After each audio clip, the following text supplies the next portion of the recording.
তিনি মূলত নদিয়া ও যশোর জেলার কালেক্টরের দেওয়ান ছিলেন। তো দেওয়ান হচ্ছে ব্রিটিশ কালেক্টরের ডান হাত, যিনি রাজস্ব আদায় ও ম্যাজিস্ট্রেসিতে কালেক্টরকে সাহায্য করতেন। পিসি রায় তার বইয়ে লিখেছেন তার দাদার বাবা ওনার সব উপার্জন উনি এই রারুলি গ্রামের এই বাড়িতে নদী পথে মাটির পাত্রে করে এবং তার উপরে বাতাসা ছিটিয়ে নিয়ে আসতেন। তো ধারণা করা হয় যে তার মৃত্যুর আগে তিনি তার দাদা, পিসি রায়ের দাদা, যিনি ছিলেন যশোর কালেক্টরের শেরেস্তাদার আনন্দলাল রায়, তাকে বলে গিয়েছিলেন। কিন্তু আনন্দলাল রায় উনি ক্ষণজন্মা ছিলেন, উনি হঠাৎ করেই মারা যান। তো ধারণা করে নেওয়া হয় যে তিনি আর তার পিসি রায়ের বাবাকে তথ্য দিয়ে যেতে পারেননি এবং পিসি রায়ের বাবা অনেক খোঁজাখুঁজি করেছেন, দেয়াল ভেঙেছেন, মাটি খুঁড়েছেন, কিন্তু কখনোই আর এই গুপ্তধন পাওয়া যায়নি। এরপর পিসি রায় বলেছেন আসলে হয়তো এরকম কিছুই ছিল না। পিসি রায় তার বর্ণনায় রারুলির বর্ণনা দিয়েছেন, কাটিপাড়ার বর্ণনা দিয়েছেন, খুব চমৎকার করে উনি সৌন্দর্যগুলো তুলে ধরেছেন। উনি বলেছিলেন যে এই বাড়িকে কেন্দ্র করে যদি 4 মাইলের একটি বৃত্ত, রেডিয়াস 4 মাইল ধরে একটি বৃত্ত আঁকা হয় তাহলে পুরোটাই তাদের সম্পত্তি ছিল একসময়। এখানে মাইকেল মধুসূদন দত্তের মা, ওনার বাড়ি ছিল কাটিপাড়ায়, সেই বিষয়টি বলেছেন। পিসি রায়ের বাবা হরিশ্চন্দ্র রায়, তিনি অনেক আধুনিক মনের মানুষ ছিলেন। তিনি কলকাতায় পড়াশোনা করছিলেন, তিনি ইয়াং বেঙ্গলের ছিলেন, অনুসারী ছিলেন। কিন্তু যখন মাইকেল মধুসূদন দত্ত খ্রিস্টান ধর্ম গ্রহণ করে তখন এই রারুলিতে একটা চাঞ্চল্যকর উৎকণ্ঠা তৈরি হয়। এর জন্য দাদার একমাত্র ছেলে হওয়ায় তাকে কলকাতা থেকে ফিরিয়ে নিয়ে আসেন। মাত্র 25 বছর বয়সে সব সম্পত্তির দায়িত্ব তিনি গ্রহণ করেন। এরপরে পিসি রায়ের বাড়ির যে বর্ণনাটা সেটাই বলি। এই বাড়িটিকে 3টি ভাগে ভাগ করা হয়েছিল: অন্দরমহল, সদর মহল আর হচ্ছে চণ্ডী মণ্ডপ, যেখানে পূজা হতো। এছাড়া বাড়ির পাশে একটি কাচারি ঘর ছিল, যেখানে মুন্সি এবং নায়েবরা বসে অর্থের আদান প্রদান, অর্থের হিসাব নিকাশ এবং বিচারিক কাজ করত। এই পিসি রায়ের বাড়িতে সোলাদানার তৎকালীন বিখ্যাত জমিদার দিগম্বর রায়, তিনি একবার বেড়াতে এসেছিলেন এবং তিনি এর খুব প্রশংসা করেছিলেন। পিসি রায় পড়াশোনা করেছিলেন এই রারুলি স্কুলে তার শুরু, এবং এরপরে তিনি কলকাতায় চলে যান 9 বছর বয়সে, যখন তার বড় ভাই এন্ট্রান্স পরীক্ষা পাশ করে।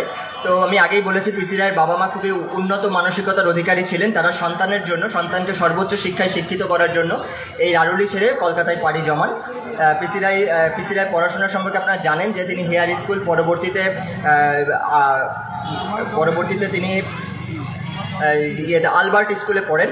তো সেখানে পড়াকালীন তিনি তার রসায়নের প্রতি যে ঝোঁক সেটা তৈরি হয়। এছাড়া তিনি প্রচুর সাহিত্য চর্চা করতেন, তিনি প্রচুর বই পড়তে ভালোবাসতেন। এজন্য তিনি মাত্র 12 বছর বয়সে ইংরেজি শিক্ষার পাশাপাশি ফ্রেঞ্চ, ল্যাটিনও দক্ষতা অর্জন করেছিলেন। আমরা যদি পিসি রায় পরবর্তী জীবনে দেখি যে পিসি রায় 1882 সালে একটি গিলক্রিস্ট স্কলারশিপ পান। এরপর তিনি এডিনবার্গ বিশ্ববিদ্যালয়ে, স্কটল্যান্ডের এডিনবার্গ বিশ্ববিদ্যালয়ে পড়তে যান। সেখানে তিনি 6 বছর পড়াশোনা শেষ করে দেশে ফিরে আসেন, প্রেসিডেন্সি কলেজে অধ্যাপক হিসেবে নিয়োজিত হন। তো এই সময়টাতে তিনি আসলে অনেক গুণসম্পন্ন মানুষের সাথে তার পরিচয় ঘটে। যেমন জগদীশচন্দ্র বসু, তিনি আসলে লন্ডনে তাকে রিসিভ করেছিলেন। এরপরে দ্বারকানাথ রায়, যিনি আপনার হোমিওপ্যাথির একজন জনক বলা হয়, কলকাতার বিখ্যাত ডাক্তার, এদের সাথে তার পরিচয় ঘটে। এবং 1894 সালে পিসি রায়ের বাবা মারা যায়। তো তখন তিনি আবার রারুলিতে আসেন, তার জমি জমার বিষয়গুলো দেখেন। তো বইয়ের বিভিন্ন জায়গায় আসলে পিসি রায়ের রারুলিতে আসা, বছরের প্রতিটি মে মাসে মূলত তিনি আসতেন, এখানে তিনি কিভাবে আসতেন এই বর্ণনাগুলো আছে। তো পিসি রায়ের আসলে একটি এখন আবিষ্কারের কথা না বললেই নয়, তিনি কেমিস্ট্রি নিয়ে চর্চা করতেন। কেমিস্ট্রির পাশাপাশি তিনি কেমিক্যাল ও ফার্মাসিউটিক্যাল নিয়েও গবেষণা করতেন। তিনি সুপার ফসফেট অফ লাইম, তারপর যে সালফিউরিক অ্যাসিড, এগুলো তিনি তখনকার বাংলায় যাতে সুলভে পাওয়া যায়, বিদেশ থেকে ইম্পোর্ট করে আনতে না হয়, সেজন্য তিনি নিজেই একটি ফার্মাসিউটিক্যাল কোম্পানি, যেটার নাম হচ্ছে বেঙ্গল কেমিক্যাল ও ফার্মাসিউটিক্যাল ওয়ার্কস লিমিটেড, সেটি প্রতিষ্ঠা করেন। তার জীবন অনেক গুণসম্পন্ন। তিনি গোখলের সাথে রাজনীতি নিয়ে আলোচনা করেছেন। 1902 সালে কলকাতায় আলবার্ট হলে মহাত্মা গান্ধীর যে আগমন, সেই আগমনেও তিনি ভূমিকা রেখেছিলেন। 1921 সালে খুলনায় দুর্ভিক্ষ হলে তিনি ত্রাণ সংগ্রহে সরাসরি সম্পৃক্ত হয়েছেন।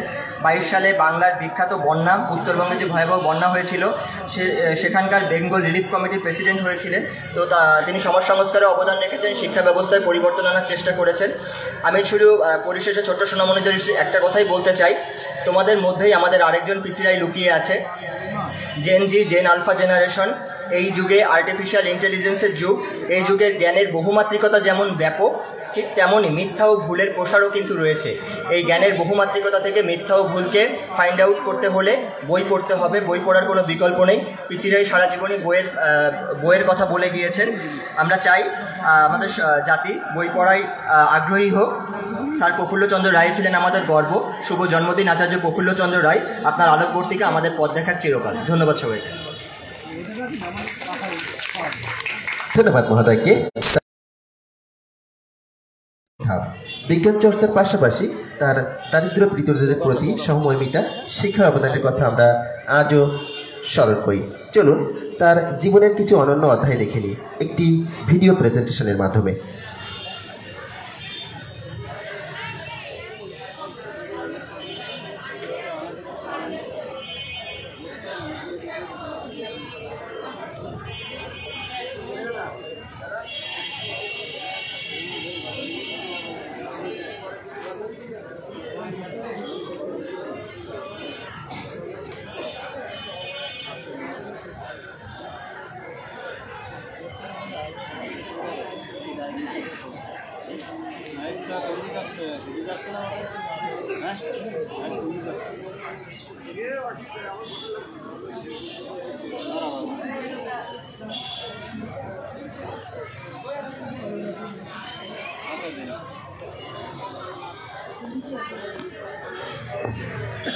সাউন্ড একটু সাউন্ড বাড়িয়ে দিন।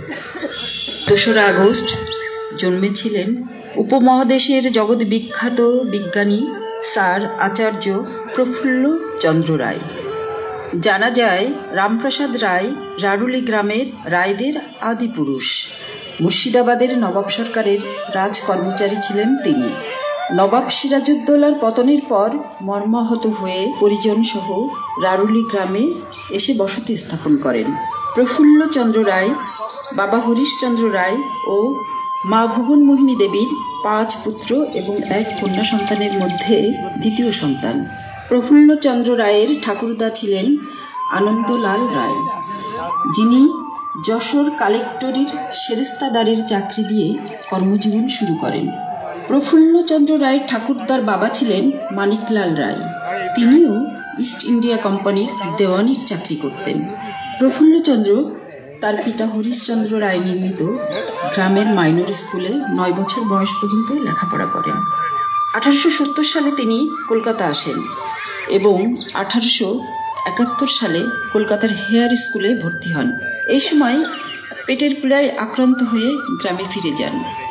গ্রামের বাড়িতে অবস্থানকালে পিতার ব্যক্তিগত লাইব্রেরিতে চেম্বার, নিউটন, গ্যালিলিও, বেঞ্জামিন ফ্র্যাঙ্কলিনের জীবনী পড়তেন। কিশোর বয়সেই তিনি পরিচিত হন Julius Caesar, merchant of Venice, Hamlet প্রভৃতি পৃথিবী বিখ্যাত বইয়ের সাথে। এই বইগুলি ইংরেজি সাহিত্যের প্রাণপুরুষ শেক্সপিয়ারের সঙ্গে তার পরিচয়ের সুযোগ করে দেয়। পিতার বিশাল লাইব্রেরির সাহায্যে গ্রিক ও ল্যাটিন ভাষা আয়ত্ত করেন তিনি, যা পরবর্তীতে জ্ঞানচর্চায় তাকে যথেষ্ট পরিমাণে সাহায্য করেছিল। 1874 সালে কলকাতার অ্যালবার্ট স্কুলে ভর্তি হন এবং 1878 সালে এন্ট্রান্স পরীক্ষায় প্রথম বিভাগে উত্তীর্ণ হন। কলেজে পড়ার সময় শিক্ষক আলেকজান্ডার পেডলারের অধ্যাপনায় আকৃষ্ট হয়ে রসায়ন শাস্ত্রের প্রতি তার আগ্রহ জন্মে। 1880 সালে তিনি দ্বিতীয় বিভাগে FA পাশ করেন। 1881 সালে প্রেসিডেন্সি কলেজে BA ক্লাসে ভর্তি হন। গিলক্রাইস্ট স্কলারশিপ পরীক্ষায় কৃতিত্বের সাথে উত্তীর্ণ হয়ে 1882 সালে এডিনবার্গ বিশ্ববিদ্যালয়ে BSc